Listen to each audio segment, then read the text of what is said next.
What's up, everyone, and welcome back to Wrestling Backlash. Okay, so who will become the new Women's World Champion? How will they decide who will fight for the Women's World title? Dirty Dom in a sling? What's up with his injury? Gunther is back to work after losing his Intercontinental Championship, but what will come of the return of the Ring General? What's next for Imperium? Did Michael Cole make a huge flub on live TV? Stick around to watch the highlights of Monday Night Raw, and what's next for some of your favorite superstars. Here's the recap of all of the matches and promos for tonight's Raw from April 22nd, 2024. Michael Cole and Pat McAfee open up the show in the middle of the ring with an announcement that the Women's World Championship will be settled by a Women's World Championship Battle Royal. But who will win? Will it be Liv Morgan, Becky Lynch, maybe even Nia Jax or Maxine Dupree? Who knows?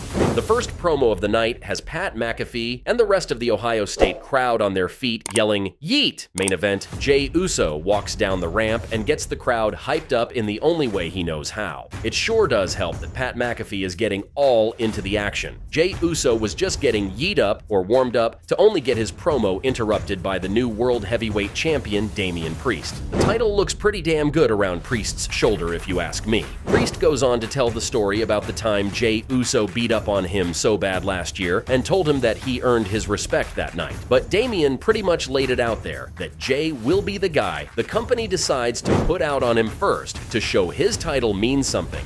And it deserves to be with Damien Priest. Of course, there was a whole lot of oohs and wows from the crowd, but as Damien Priest starts to walk out of the ring, Jey calls him back into the ring and says the only reason he's the leader of Judgment Day is because Rhea Ripley is hurt. Again, the crowd goes oohs and wows, but let's face it, I think we all know that Rhea Ripley is clearly the leader of Judgment Day. Don't think so? Let me know who you think is actually the real leader of Judgment Day. If someone says Dom Mysterio, I'm going to really laugh my butt off. Anyways, as the promo wrapped up and Jey Uso was squaring off with Damien Priest, that hobbit of a man, JD McDonough, came into the ring to hornswoggle his way in to get Jey. But Jey Uso is too quick and gives Damien some of that sweet chin music. Pretty good promo by Jey Uso. It looks like this match at Backlash will be a good one as long as Judgment Day doesn't interfere with the match. The first match of the night is a triple threat match between DIY and the World Tag Team Champions, The Awesome Truth. Of course, The Miz was a little offbeat in trying to back up R-Truth in their rap entrance. Come on, Miz, just let R-Truth have his moment and walk down the ring in silence. You guys are already a good tag team, don't mess it up by trying to be as cool as R-Truth, okay? Anyways, as Samantha Irvin was announcing the champions and challengers, they used the same camera angles that they used in WrestleMania 40. Once again, these small changes make it exciting to watch this new era of the WWE. The camera angles in this match were different from the regular hard camera and ringside angles, which is quite refreshing to be honest. So, the bell rings and the match is underway.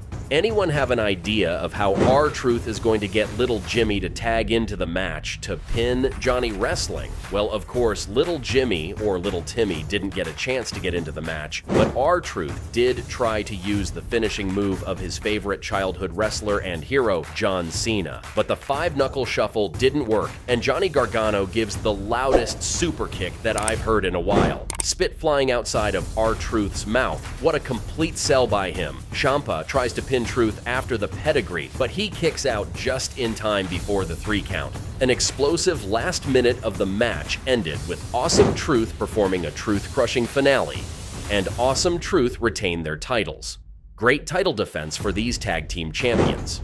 Of course, these two face teams tried to shake hands in the center of the ring, except Ciampa, who just sat on the apron like a little crybaby after losing. Imperium is next in the ring as Gunther shows his face after losing his Intercontinental Championship at WrestleMania 40. What will come of the return of the Ring General? What's next for Imperium? As Gunther was cutting his promo, the Ohio State crowd gave respect to Gunther when he said, for 666 days, he elevated the Intercontinental Championship to heights never seen before. He goes on to say, thank you Sami Zayn for no longer making him a target anymore. He is now the hunter versus being the hunted. And in part of that hunter mentality, he decides to enter himself officially into the King of the Ring tournament, again with cheers from the Columbus crowd. Now, it makes sense for Gunther to win the King of the Ring tournament and face Cody Rhodes sometime in the summer for the WWE Championship. That is purely a guess, but Gunther is definitely a top-tier wrestler in the WWE,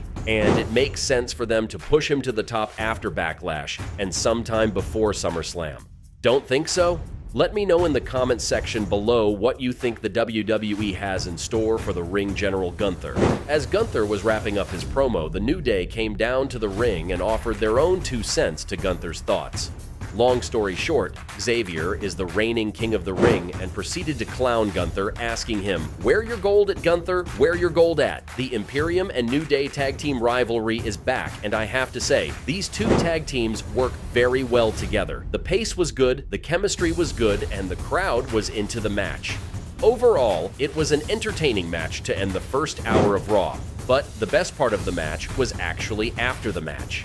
Gunther walks away from the announcer's table and looks in disgust at Ludwig Kaiser. Kaiser goes off and turns on Giovanni Vinci. He beats the crap out of him and then proceeds to run full speed while Vinci on laying on the steel stairs and runs into a flying kick into his shoulder. It looks like Imperium is fracturing and Giovanni Vinci may be 1 foot out the door. Drew McIntyre is next up in the ring, and who knows what he's going to say after his crazy ride after winning the world title at WrestleMania and then losing it in less than 5 minutes after he got distracted with CM Punk. I'll give you the short version of this segment. Drew pouts in the middle of the ring and sits a la CM Punk style, ready to drop some pipe bombs. Sheamus comes out and tells Drew McIntyre, as a friend who's had banger after banger after banger of matches, to stop with the pity party. Drew comes back to Sheamus and says, "Yes, we've had banger after banger of matches together, but after your return to the ring, it looks like you've had burger after burger after burger," which was a knock on Sheamus putting on some obvious weight after being laid up for months with his injury. That line made Sheamus break character a little. It was a pretty good line if you ask me,